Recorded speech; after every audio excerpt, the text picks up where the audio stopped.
لله رب العالمين والصلاة والسلام على سيد الأنبياء والمرسلين أما بعد. عن أبي هريرة رضي الله تعالى عنه قال قال رسول الله صلى الله عليه وسلم لا يلج النار رجل بكى من خشية الله حتى يعود اللبن في الضرع ولا يجتمع غبار في سبيل الله ودخان جهنم. رواه الترمذی وقال حدیث حسن صحیح.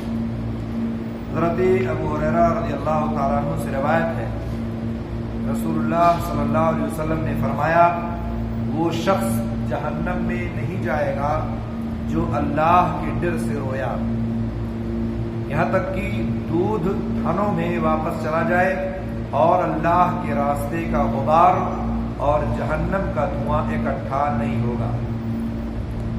ظاہر بات ہے کہ جس شخص کے دل میں اللہ کا خوف ہو اور اتنا خوف و ڈر ہو کہ اس کی بنا پر روتا ہو، تنہائی میں، اکیلے میں، رات میں اٹھ کے روتا ہو، نماز پڑھتا ہو، دعائیں کرتا ہو اور اللہ سے روتا ہو، تو وہ کب اللہ کا نافرمان ہو سکتا ہے؟ اور ایسا بھی ہوتا ہے کہ آدمی کبھی کبھار ظاہری طور پر روتا ہے، گڑ گڑاتا ہے، لوگوں کو دکھانے کے لیے کرتا ہے، ریاکاری کرتا ہے، تو اس کی کوئی حیثیت نہیں.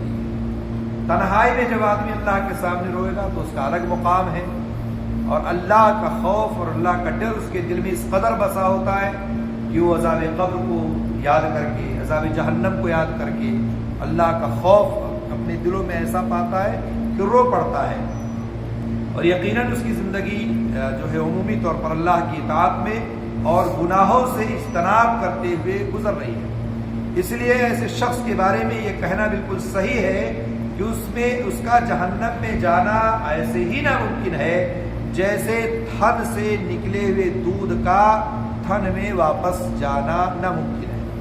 آپ دودھ دودھ لیں بکری کے تھن سے، اونٹ کے تھن سے، گائے کے تھن سے، اور اس کے بعد اس کو اسی تھن میں واپس کریں تو جائے گا؟ ناممکن ہے.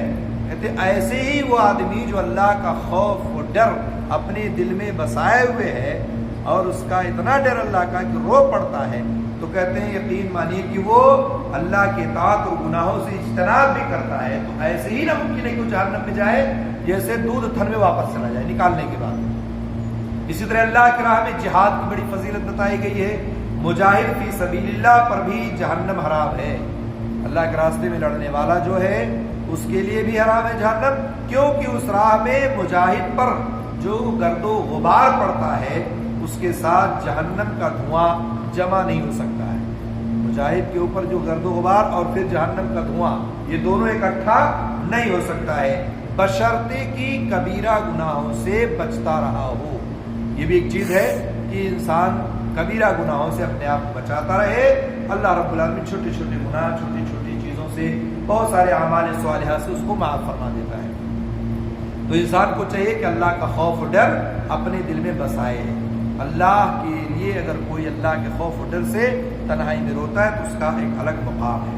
اللہ رب العالمین سے دعا ہے اللہ تعالی ہم سب کو امن و امان میں رکھے، عذاب قبر اور عذاب جہنم سے محفوظ رکھے، اور قرآن و سنت کا پابند بنائے اور اس پر عمل کی توفیق دے. آمین رب العالمین. السلام علیکم و رحمۃ اللہ وبرکاتہ.